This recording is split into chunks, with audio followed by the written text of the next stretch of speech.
દિવાળીપુરા વિસ્તારમાં વૃક્ષ ધરાશાયી, ફાયર બ્રિગેડે હાથ ધરી કામગીરી. વડોદરા શહેરમાં મેઘમહેર વચ્ચે અચાનક ચોમાસી માહોલ જામતા માર્ગો પર વૃક્ષો ધરાશાયી થવાના બનાવો સામે આવી રહ્યા છે. શહેરના ગદાપુરા રોડ પર આવેલી દિવાળીપુરા કોટની પાછળ શ્યામલ બાગ સોસાયટી પાસે એક વિશાળકાય વૃક્ષ અચાનક રોડ પર ધરાશાયી થયું હતું. વૃક્ષ પડવાને કારણે રસ્તા પરનો વાહન વ્યવહાર ક્ષણભર માટે ખોરવાયો હતો. ઘટનાની જાણ થતાં જ વડીવાડી ફાયર બ્રિગેડની ટીમ તાત્કાલિક સ્ટાફ અને કટર મશીનરી સાથે ઘટના સ્થળે દોડી આવી હતી.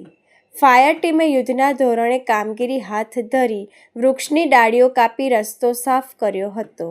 સદનસીબે આ દુર્ઘટનામાં કોઈ જાનહાનિ કે મોટી જાનમાલની નુકસાની ન થતાં સ્થાનિકોએ રાહતનો શ્વાસ લીધો હતો.